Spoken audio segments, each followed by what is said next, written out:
Bismillahirrahmanirrahim. Assalamualaikum warahmatullahi wabarakatuh. Nahmaduhu wa nusallimu ala rasulihil karim. Alhamdulillah, kita senantiasa bersyukur kepada Allah Subhanahu wa taala atas segala nikmat yang Allah berikan kepada diri kita. Iman dan amal soleh. Allah Subhanahu wa taala menganugerahkan agama Islam ini untuk seluruh manusia. Diawali dengan keyakinan yang sempurna kepada Allah Subhanahu wa taala. Apabila manusia yakin kepada benda-benda, maka binasalah ia di alam kubur, di mahsyar dan di neraka. Pada dasarnya manusia memilih apa yang dia yakini bisa memberi manfaat dan meninggalkan hal-hal yang meragukan. Setiap manusia memiliki perasaan dalam hatinya dan digerakkan oleh anggota tubuhnya berupa amal. Seseorang akan memfungsikan anggota badannya kepada sesuatu yang dia yakini bisa mendatangkan keuntungan. Dan keyakinan ini akan terbentuk dari apa yang paling banyak dipikirkan, dilihat, didengar, dan dibicarakan. Rasulullah sallallahu alaihi wasallam bersabda, "La yastaqimu imanu abadin hatta yastaqima qalbuhu wa la yastaqimu qalbuhu hatta yastaqima lisanuhu." Tidak akan lurus iman seseorang hamba sebelum lurus hatinya, dan tidak akan lurus hati seseorang sebelum lurus lisannya. Hadis riwayat Ahmad. Para ahli hikmah berkata, berhati-hatilah dalam berpikir, karena pikiran dapat mempengaruhi pembicaraan. Berhati-hatilah dalam berbicara, karena perkataan dapat mempengaruhi perbuatan. Berhati-hatilah dalam perbuatan, karena perbuatan akan menjadi kebiasaan, dan kebiasaan itu akan menjadi sifat. Allah Subhanahu wa taala dan manusia akan menilai dari sifat. Iman ini tempatnya di dalam hati.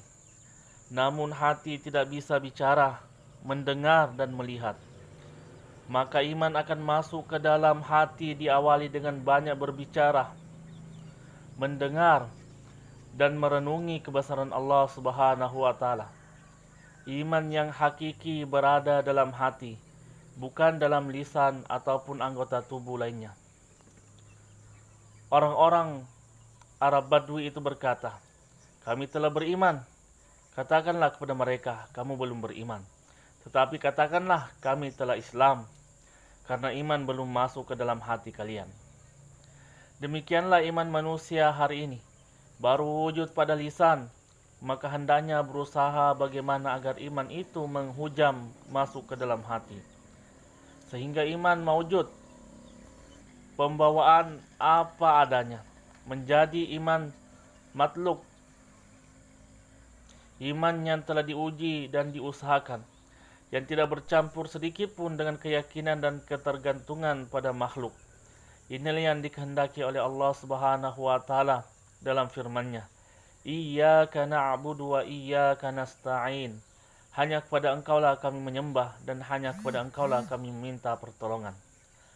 Apabila iman telah terhujam dalam hati seseorang, maka iman itu akan selalu bersamanya dalam setiap suasana dan keadaan. Imannya akan menemaninya di alam kubur, membantu menjawab pertanyaan mungkar, malaikat mungkar dan nakir. Di akhirat kelak, iman akan bersamanya dan membantunya menjawab pertanyaan Allah Subhanahu wa taala. Pada saat sakaratul maut, imannya akan menghalau syaitan yang akan menipunya, sehingga mati dalam keadaan Islam. Seseorang rela diatur oleh perusahaan tempatnya bekerja dan berusaha mentaati peraturan yang berlaku di perusahaan itu, sebab dia yakin setiap bulan akan mendapatkan gaji. Seorang pejabat rela diatur oleh peraturan kantornya karena dia yakin akan menerima gaji.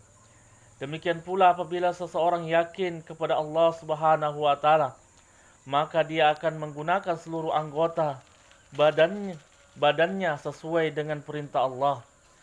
Iman bukan sekadar lapas atau tulisan, tetapi tertanam di dalam hati, sehingga mewujudkan sesuatu keyakinan bahwa apa yang nampak seluruhnya terjadi dengan kudrat Allah.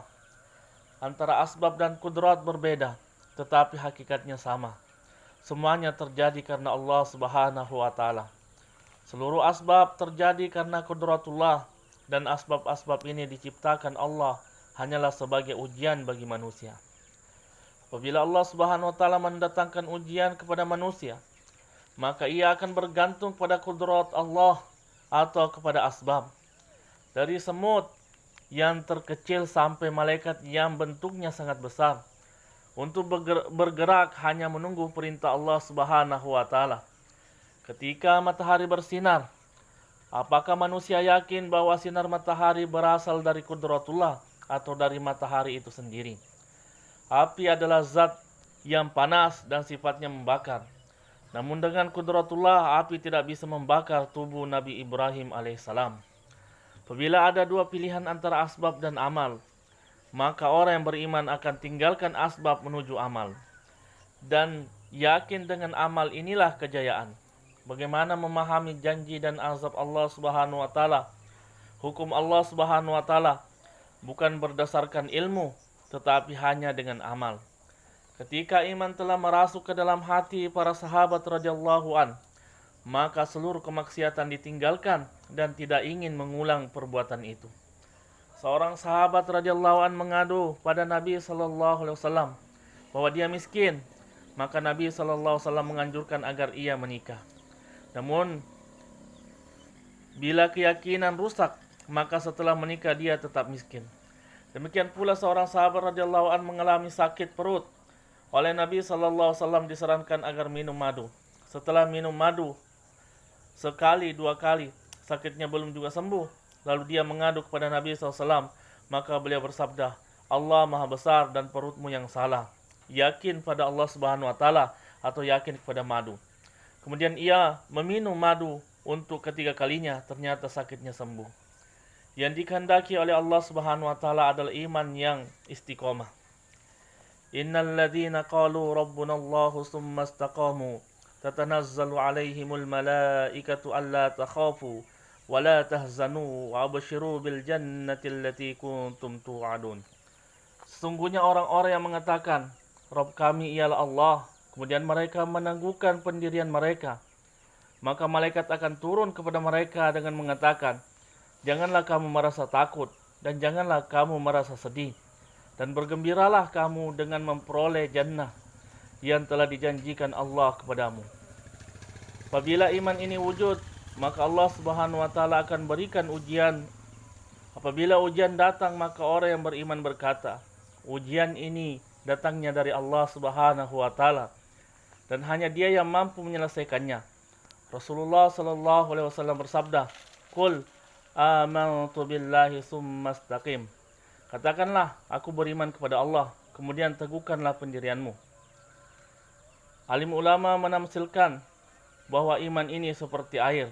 Setetes disebut air, segelas, seember, sekolam, atau selautan juga disebut air. Jika hanya setetes tidak bisa melepaskan dahaga, bahkan akan mudah menguap terkena panas matahari. Segelas hanya untuk sekali teguk, seember bisa dibuat berwudu, sekolam bisa digunakan untuk mandi dan mencuci, dan selautan manfaatnya lebih banyak lagi. Iman yang terendah adalah iman yang bisa menggerakkan anggota tubuh untuk melaksanakan perintah Allah Subhanahu wa taala. Dan iman yang diinginkan oleh Allah Subhanahu wa taala adalah iman yang tidak terkesan dengan suasana dan keadaan. Sebagaimana derajat keimanan para sahabat radhiyallahu an. Apabila iman lemah, maka amal akan menjadi lemah dan akhirnya tidak mendapatkan apa-apa. Bahkan keikhlasan pun akan ikut hilang. Perkara yang paling penting dalam hidup dan kehidupan manusia adalah iman. Manusia bernilai di hadapan Allah Subhanahu wa taala apabila memiliki iman di dalam hatinya. Sekecil-kecil iman, Allah Subhanahu wa taala akan membalas surga yang luasnya 10 kali lipat dunia. Mudah-mudahan Allah Subhanahu wa taala senantiasa tanamkan keimanan di dalam hati kita dan matikan kita dalam keadaan beriman. Demikian yang dapat kami sampaikan, kurang lebihnya mohon dimaafkan. ada benarnya datangnya daripada Allah Subhanahu wa taala, kesalahannya datangnya daripada kehilapan saya sendiri. Kita akhiri dengan doa kepada majelis. Subhanallah bihamdihi, subhanakallahumma wa bihamdika, asyhadu an la ilaha illa anta, astaghfiruka wa atubu ilaik. Assalamualaikum warahmatullahi wabarakatuh.